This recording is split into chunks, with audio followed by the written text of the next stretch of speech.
Let's get sizzling with Teacher James. Welcome to my first sizzle. What are we going to be talking about today?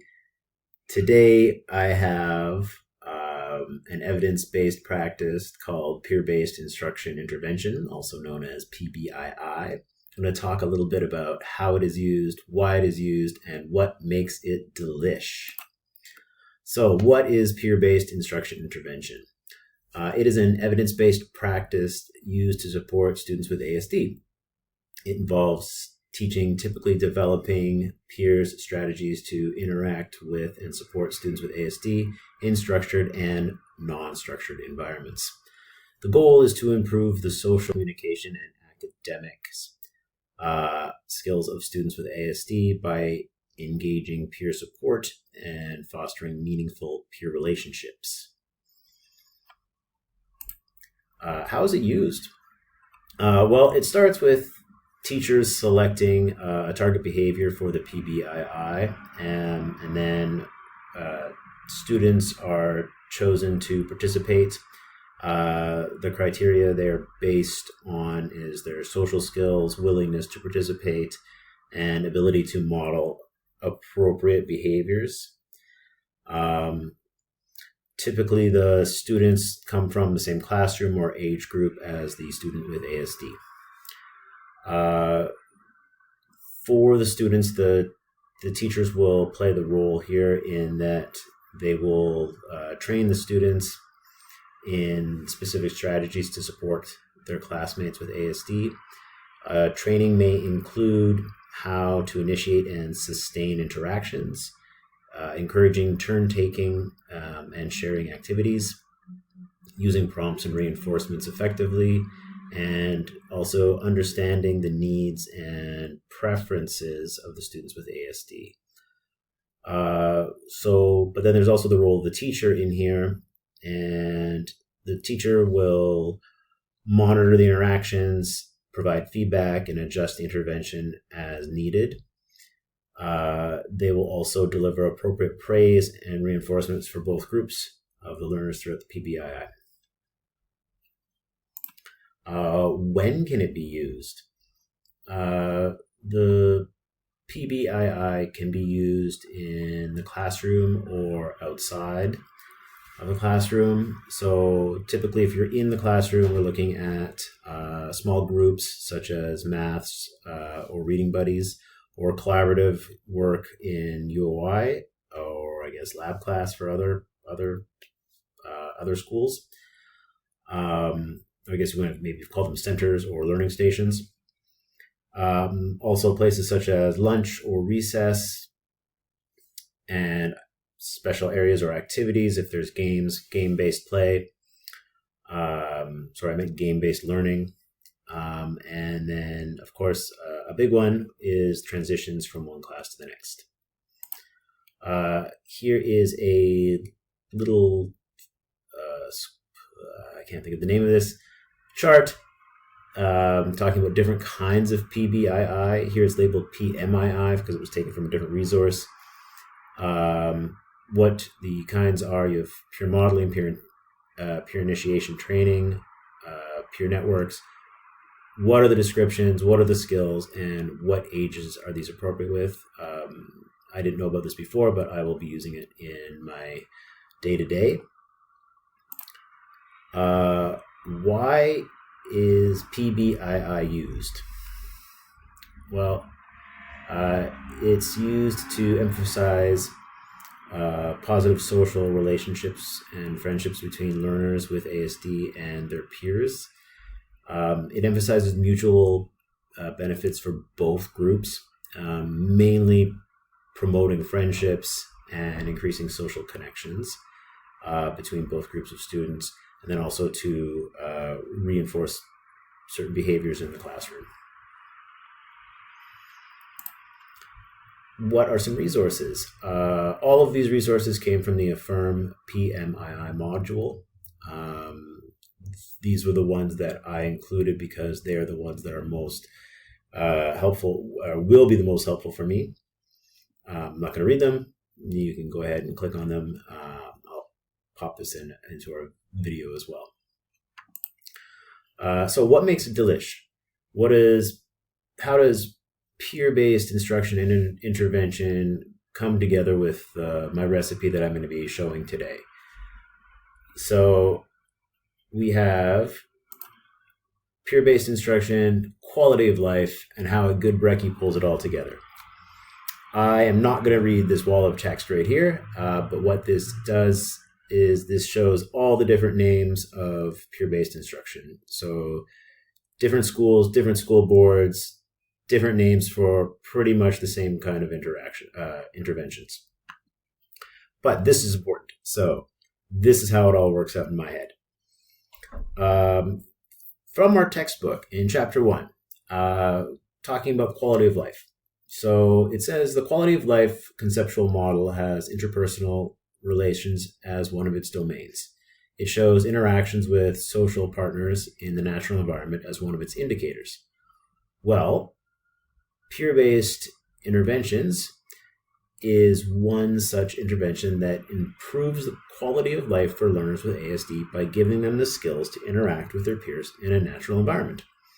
So, for me, if you want your learners to be happy and curious and talkative, then you got to make sure they have a good brekkie. And in Taiwan, a good brekkie always includes a cheese danbing.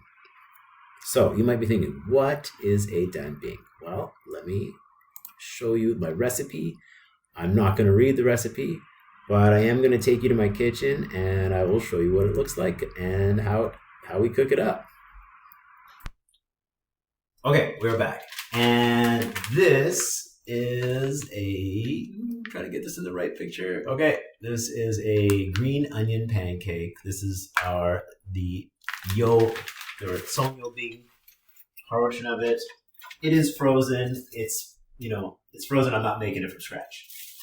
But typically when you buy them, this is what they do. Okay, what do we need? All right, sorry, jumping ahead of myself here.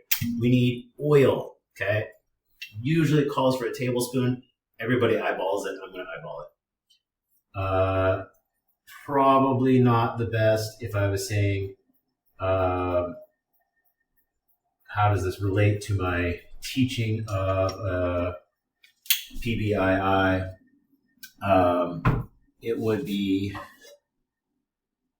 It might look like I was cutting corners or I wasn't being true to my plan because I actually didn't use my measuring cup or my measuring spoon.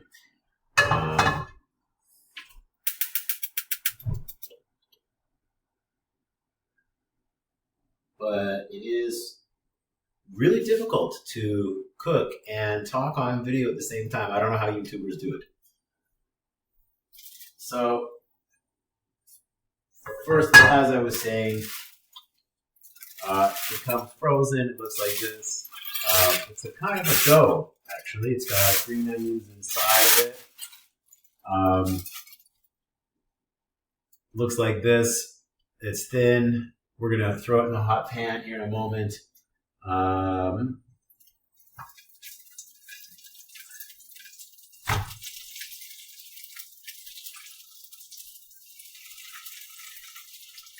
Basically, the idea is that if you're cooking something, you're going to be following instructions. You're going to be following the recipe. I have my recipe in the background here, but I couldn't figure out how to do both big screen and have that on at the same time. But much like setting up an intervention, you need to follow everything step by step, because if you don't, you're not going to get your results that you want in the classroom, and you're not going to get your results in the kitchen, because cooking, if you mess it up, it's either going to taste terrible or you're going to burn it. And if you mess up an intervention,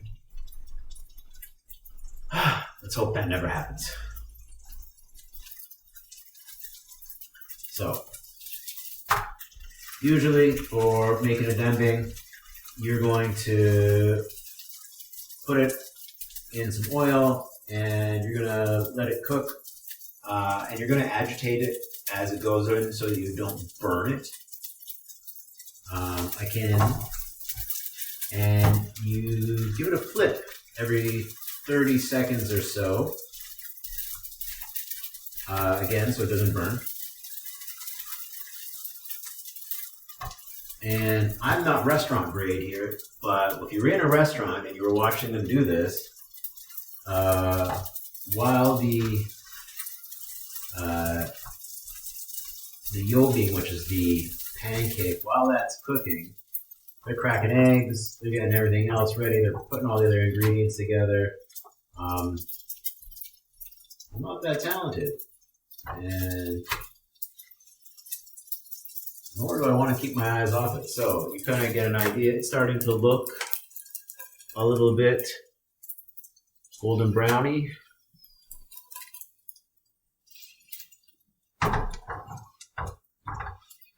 you wanted a good idea of what it looks like, think naan bread.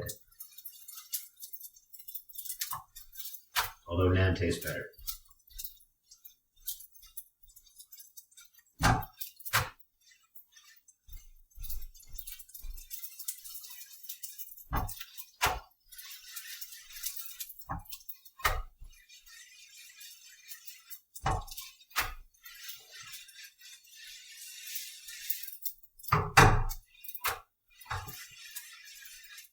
I guess if you're watching this all the way, you could just like zip through this part.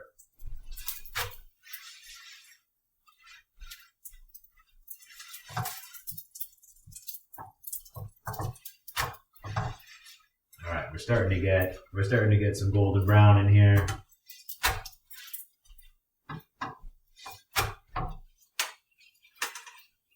Take it over, hold it up, looking not bad, not bad.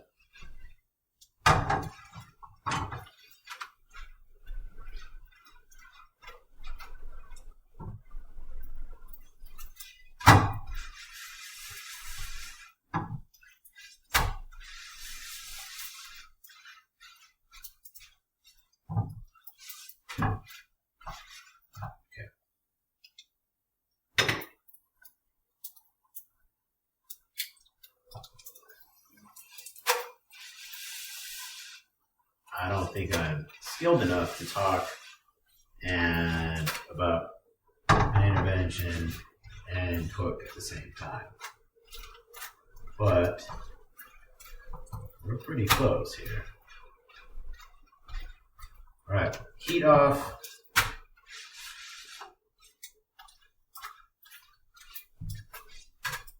And crack the eggs. Again, normally I would have prepped this step ahead of time, but for the purposes of the video, you can hear me cracking the eggs. I prepped a fork somewhere.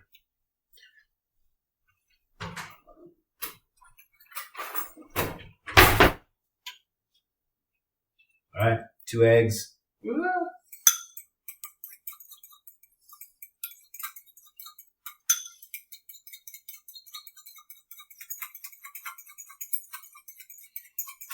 Mix them up, make sure they get to know each other.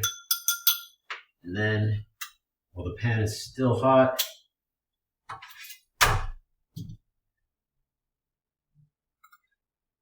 pour them on top.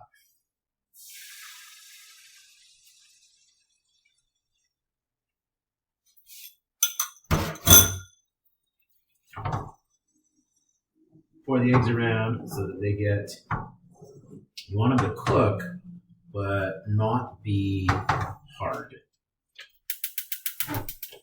Turn the heat back on a touch. And cook just a little bit. So I am going to run out of time.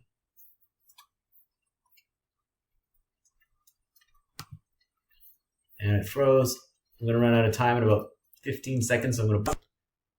All right. End result. Looks good.